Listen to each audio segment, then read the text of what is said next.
Okay, moving on. We have some more business, councillors. Auckland Council Business Improvement District policy.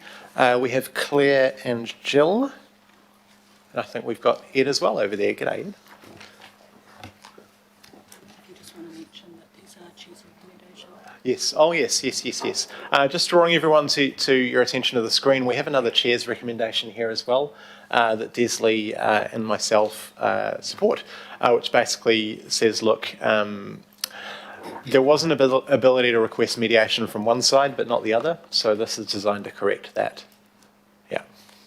Cool. Take it away. Kia ora, Chair and councillors, staff and those online. Thank you very much for hearing us today. My name is Claire Siddons. I am the Principal Advisor in the CCO External Partnerships Group, particularly looking at the bid program, and I'm here with my colleague Jill Plume, and we make up the bid team. We're here today to seek approval for the Auckland Council Business Improvement District policy. That's before you. We want to just give you a high-level overview of the review process. So just to recap, the catalyst for the review of this policy was based on the current policy with a strong focus on the problems, issues and serious concern sections. This came about from over the last 6 years of feedback from both bids, staff, in that the current policy had a number of areas that weren't actually allowing us to address problems in a quick and efficient way. The review process involved the 50 bid organisations across the region, business associations that aren't bids, local boards, and our internal council departments. We also presented to you guys at the beginning of the review in August 2021, and again you saw us at a workshop in May of this year when we presented you with the draft policy. So I'm going to hand over to my colleague here who's just going to do an overview of the feedback received. Thank you, Claire. So before we very quickly, in a 2-minute recap of the feedback we've received from this policy, Claire and I just want to acknowledge that this has been a real roller coaster of a journey to get this policy to where it is today. There's been a lot of feedback, a lot of emotion, a lot of feelings, and we want to acknowledge that and just reiterate that obviously we're very happy to answer any questions that might come our way from yourself as councillors of things that you might have heard about. From the feedback that was received through the formal part of the process, 2 main groups. The first of all, the bids themselves, and they talked a lot about partnership, and bids themselves were quite surprised that we stated quite clearly in the draft policy we shared with them that there's actually no formal partnership agreement between themselves and Auckland Council. There's a relationship.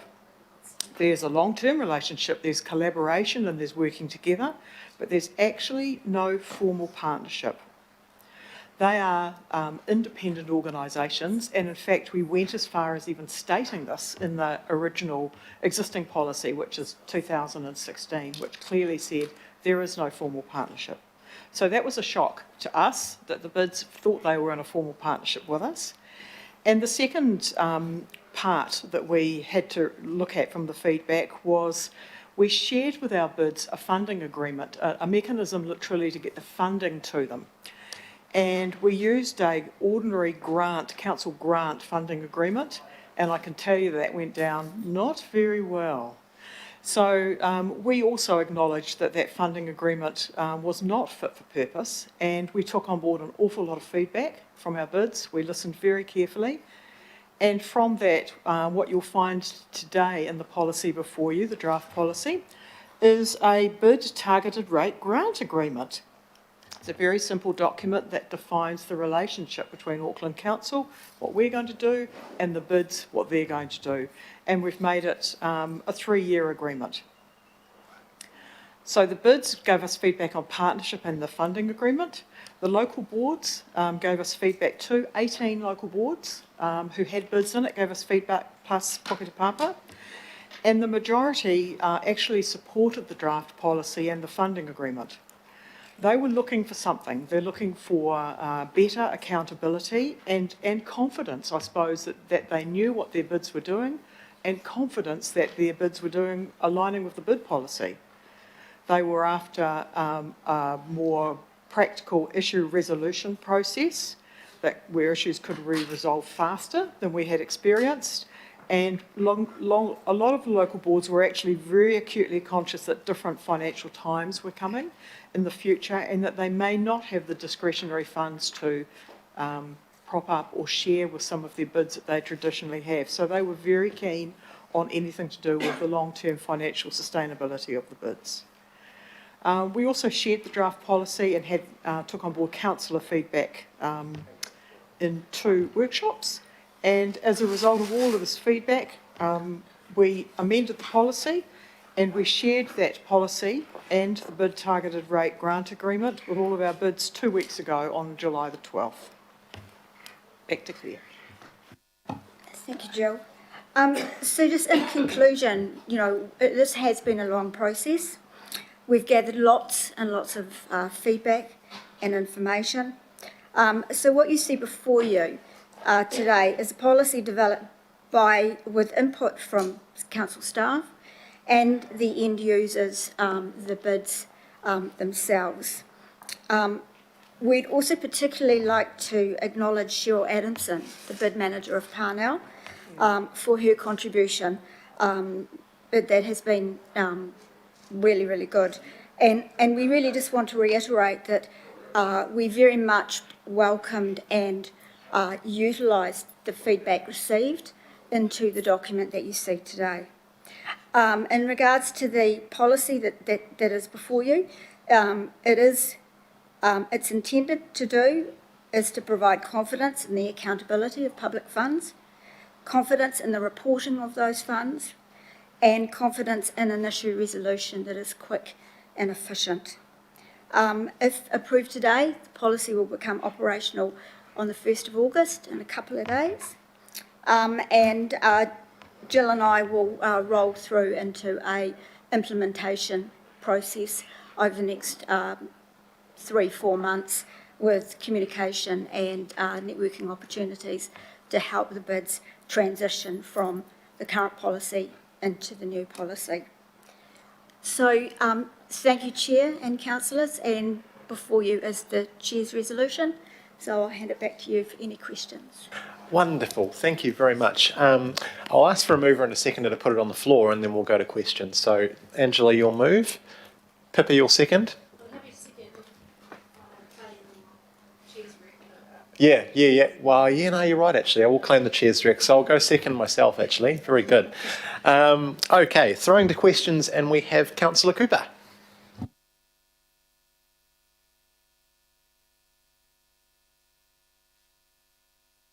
Thank you.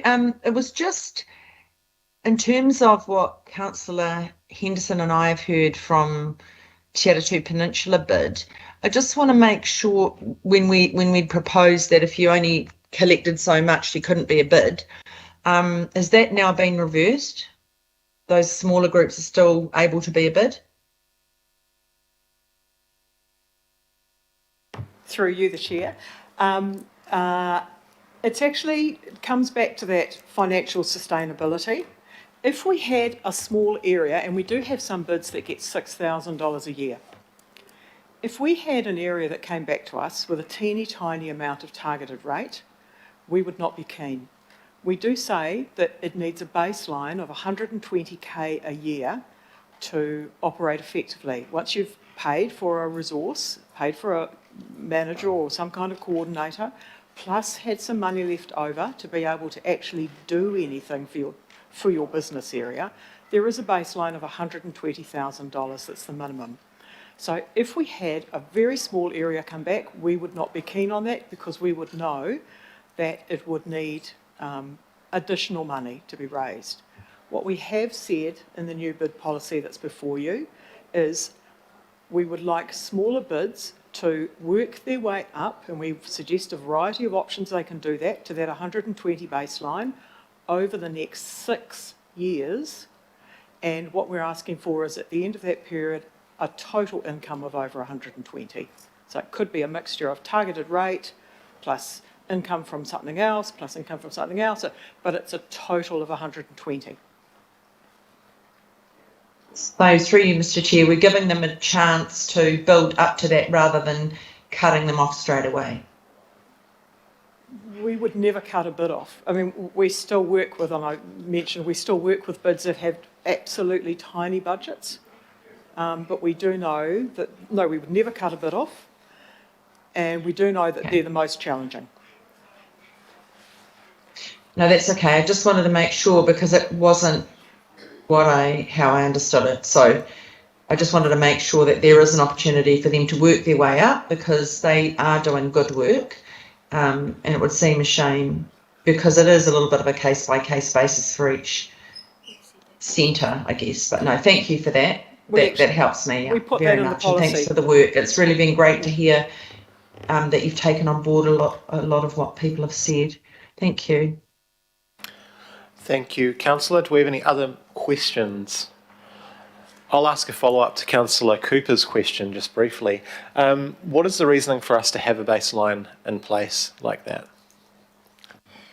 Through you, the Chair, we know from experience that this program has been working in the region for many years now, and that a baseline of 120,000 allows the organisation to pay a reasonable rate for a resource in the form of an employee or a contractor, and it still allows them on a part-time base to have, probably about 50% of their income available to actually do things that the business ratepayers and the businesses can actually see.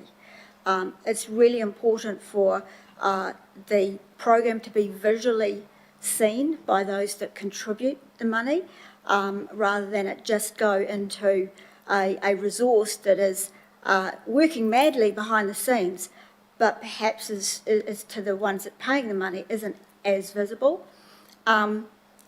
We also acknowledge that if you can't raise enough money to pay a reasonable market rate to a contractor or employee, you're going to get perhaps gaps in the skills and therefore constantly, being in that space of struggling to understand how to deliver, what to deliver, and also through the whole program they've got to answer to those business owners and those ratepayers that pay the money. And there can be a considerable amount of pressure come from those payers because they're paying the money. Thank you. Any other questions, councillors? Nothing online? Cool. We will move to comment. Would anyone like to make a comment? Oh, sorry. Sorry, Chair. Sorry, who's that? Councillor Hills. Right. It's Richard. Jump in. My chat would not come up, and I'm not sure why, but sorry about that. And I know you can't see it, so I rushed forward. It was just one question, just double checking that the Takapuna Beach Business Association, I know they were quite vocal on their concerns at the time. They're happy too. It sounds like everyone's happy on this new way forward, but I'm just double checking. Through you, the Chair, sorry, we were just racing to answer that. Yes, we can confirm we've spoken to Terence a number of times, and he's very happy with the end result of the policy. Cool, and just want to say quickly thank you. That's a really constructive way forward because I know that everyone was pretty concerned, but thank you very much. That's really great. Great, thank you, Councillor Hills. Moving to comments, I have Councillor Dalton and then myself. Councillor Dalton. Thank you, Chair. Look, just a few thank yous. It's been a long haul, Claire and Jill, I know, and thank you. It's been months and months, I know, and a really difficult time for you both. So thank you, and to Ed, who took the call from me because you were standing in for Alistair, who was on secondment secondment at the time, so thanks for all of the support there. But I guess mostly the bids that opened the conversation with us around their discomfort around the draft bid policy.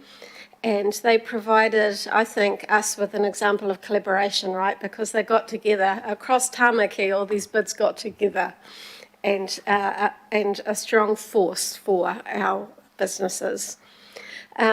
Like to, in particular, thank the bids in the south, Papakura, Manurewa, Manukau in particular, who presented me with a lot of information that was really helpful, and were in the conversations with the larger, much larger bids throughout the city. And just on behalf of Councillor Simpson, who I was working alongside on this, she's unwell today, and she would like to pass on her personal thanks to Newmarket and Parnell Business Associations that helped you, Chair, and her as the Chair, to form your Chairs Rec today. So got there in the end, and really well done on that. Thank you both. Thank you, everyone. Thank you, Councillor, and just like to briefly add to that, if I may, and acknowledge yourself, actually, Councillor Dalton, for working really hard on this issue. And it was, as you say, a very fraught issue, so thank you for stepping in for that. You know, in one respect, the purpose of a consultation is to go to the community and say, what do you think about this? And then we listen to them, and then we change our proposal according to what they want us to change it to. And in that respect, I think, although it was a very difficult process for some of the players involved, I think at the same time it's an example of local democracy in action. So that's a good thing. It is also a good thing to hear today during the discussion that bids like Te Aratu, the smaller ones, that are being worked through because they may be under the threshold despite functioning, in my opinion, very well, working with them rather than against them, frankly, and doing a great job in that way. Acknowledging as well, I'd like to also acknowledge Newmarket, Parnell and Takapuna and the other bids that worked really hard on this issue to knock together something that actually seems to be working very well for the council side and the bid side. That's a great thing because the bid program shouldn't be taken for granted. I think it's a very important part of building a city, town centres within suburbs and areas like that.